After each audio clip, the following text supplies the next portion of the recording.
Hello, je viens partager avec toi un bon petit secret pour pouvoir être concentré et posé.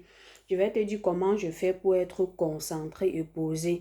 Parce que des fois, avec toutes les choses de la vie, parfois tu as l'esprit disposé, parfois tu es un peu plus agité que autrefois.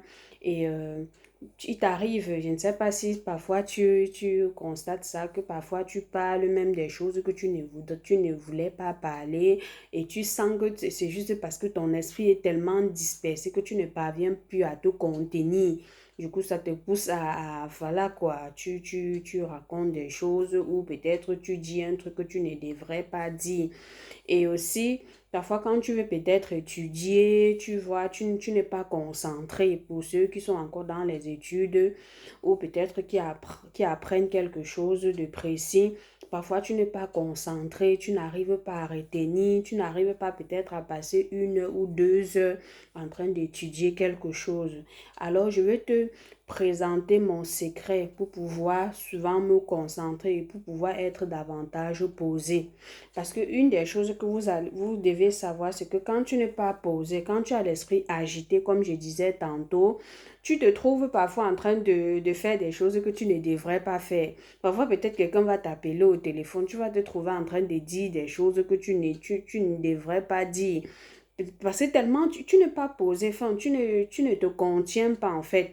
Juste, ce n'est pas que tu bavardes trop, mais c'est juste que pour l'instant, ton esprit est dispersé, tu as trop de bruit à l'extérieur, parfois la maison, la télé et tout. Pour nous, les femmes, alors, c'est autre chose, quoi.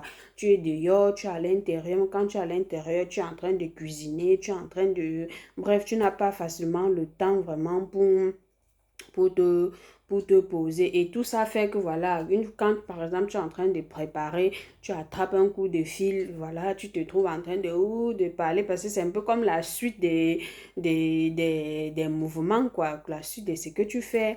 Du coup, tu n'es pas vraiment posé. Et ça peut causer vraiment des choses, voilà, que tu peux regretter plus tard. En parlant, j'ai même dit ça, je ne devais même pas dire. Voilà que je n'ai pas assez étudié, pourtant peut-être j'ai examen après-demain, autant de choses. Bref, ce que je fais quand je sens que mon esprit est agité, ce que moi je fais, c'est que je prends un livre qui me plaît bien. Donc, tu prends un livre qui t'intéresse, je ne sais pas moi. Ça peut être un livre que tu aimes, ça peut être la Bible, ça peut être si peut-être tu aimes les histoires d'amour, ça peut être une histoire d'amour. Voilà, moi par exemple, j'aime beaucoup plus les livres qui vont un peu plus me permettre de me rapprocher de Dieu, les livres un peu de témoignages, parfois certaines personnes qui ont vraiment traversé certaines situations qui te permettent de comprendre certaines réalités de la vie, quoi. Donc, ce que moi je fais, comme je disais tantôt, je prends un livre, je, je, je me concentre en fait. Je lis ce livre donc vous pouvez commencer pendant 30 minutes. Donc, vous prenez un livre que vous allez lire pendant 30 minutes sans bouger. Donc, à moins que vous devez aller faire pipi. Oui. Mais si c'est que vous allez laisser le livre parce que, je veux manger, non. Vous prenez, donc vous choisissez vraiment un moment où personne ne doit vous déranger, où vous pouvez faire minimum 30 minutes de lecture sans bouger. Minimum. Normalement, 1 heure, c'est bon. Mais même 30 minutes déjà n'est pas mal. Donc, vous prenez le livre. Je ne sais pas, j'avais un livre là ici, j'ai déjà mis dans la chambre. Donc, vous prenez un livre où vous lisez. Déjà, vous lisez comme ça. Vous lisez. Tout le mouvement que vous faites, c'est seulement pour tourner la page. Vous lisez. Vous lisez. Pas que vous lisez, mais vous soulevez les pieds en haut, vous bougez, vous changez d'endroit. Non. Quand vous êtes concentré comme ça, là, donc de façon statique, pas en train de bouger, ça permet en sorte que, voilà, je ne sais pas comment est-ce qu'on appelle ça en science, je ne sais pas si ça a un nom, mais toi-même, tu vas sentir certains fourmillements même dans ton pied. Donc, c'est comme si ta chair est en train de dire que tu cherches à m'emprisonner. Pourquoi? Tu cherches, donc vous allez sentir un fourmillement dans vos pieds. Et ce sera comme ça la concentration qui est en train de venir. Vous faites ça régulièrement. Euh, Même pendant déjà même une semaine, c'est bon.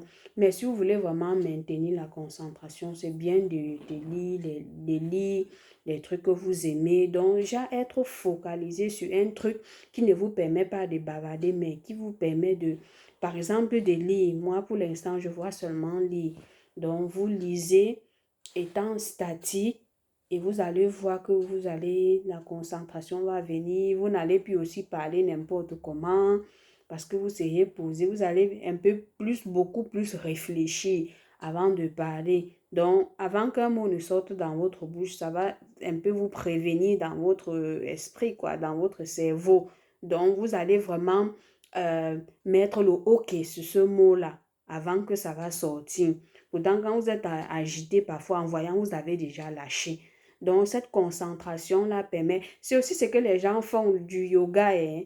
C'est un peu ça, le yoga. Mais bon, comme le yoga, moi, je ne veux pas trop entrer dans ça parce que moi, je ne... Pour moi, c'est un peu plus que du sport. Donc, donc, le yoga, c'est quelque part... C'est aussi, ça permet aussi de te concentrer en quelque sorte.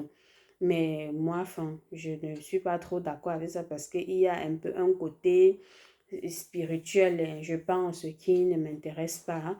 Et voilà quoi, c'est juste pour vous dire que c'est toujours une autre manière de se concentrer. Et tu te concentres en t'enrichissant. Voilà, j'arrive. Tu te concentres en t'enrichissant en même temps. Donc, c'est ce secret que je voulais partager avec vous. C'est vraiment un très bon secret pour se maîtriser, pour se concentrer, pour permettre de gérer ses pensées avant que ça ne sorte de votre bouche, afin d'éviter certains dégâts. Donc, c'est ça que j'avais à partager avec vous. Et si vous faites et que vous avez un résultat, n'hésitez pas de me mettre en commentaire. Ciao, ciao. Prenez soin de vous.